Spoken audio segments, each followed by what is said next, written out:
Nancy's Foodie channel, and today I'm going to change it up just a bit. Instead of doing my usual chicken, spare ribs, I am going to show you how to do the skillet pork chops. Yeah, it's actually quite juicy. I like it a lot. I think you will, but you be the judge, okay? And I was also thinking about the foodie fans who don't speak Chinese. I do a lot of Chinese cooking, so I think, well, why not? Let me show them how to speak some Chinese here. Okay, so in case you want to learn, since I'm cooking pork chops tonight, I'll just teach you how to say the word pork chops, okay? So if you're ready, pork chops is 2 words, right? So if you want to say pork or pig in Chinese, it's called chi. So chops is pa. So if you put it together to say pork chops, here we go, you ready? It's called chi pa. You got that? Chi pa. That's pork chops. Quite easy, right?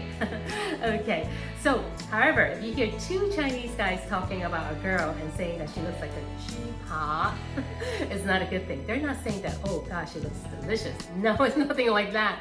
It's they're basically saying she's not good looking. So there's your short Chinese lesson today. I hope you enjoyed it, and let's get cooking. Let's go. Okay, so here are the 4 pork chops I'm going to cook tonight.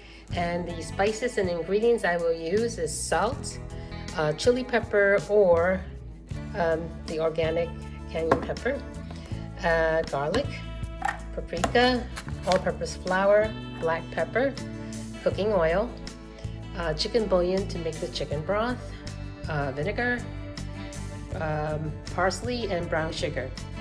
You can use, instead of brown sugar, honey as well.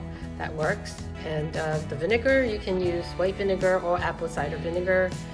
And yeah, so that's pretty much the ingredients I'll be using tonight to make this pork chop.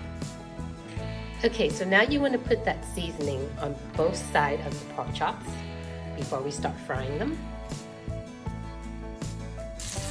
Okay, so at a medium heat, we're going to put the pork chops and make sure that they're brown on both sides. And then we will make sure also the sides of the pork chop is brown also. So now I'm working on the other side, making sure that it's going to be brown. I might flip them over again later just to double check to make sure that it's even well all around. Now I'm making sure that the sides are also brown. Now I'm working on the other sides of the pork chop. So I think it's almost ready.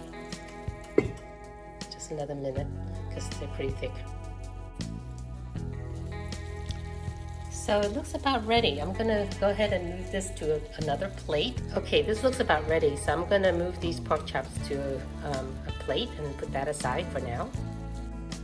So after I removed the pork chops, on the same pan, I'm gonna make sure I add the chicken broth along with the brown sugar and vinegar.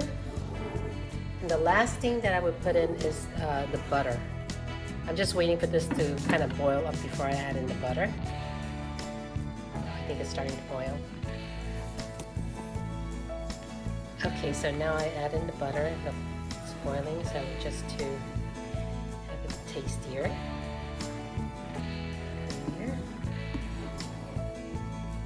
Once the butter is melted, I'll leave it in low simmer, and then I'm going to go ahead and cut up the pork chops. And that's up to you. You can have it as a whole piece or cut up, but my family likes it cut up because they don't want to have to do the cutting. Okay, so all right, I'm going to just bring this to low flame, low temperature, and just let it simmer. And then I'm going to go ahead and cut up the pork chops. So here we are. This is the pork chop. Hope you enjoy it, and it sure looks tasty.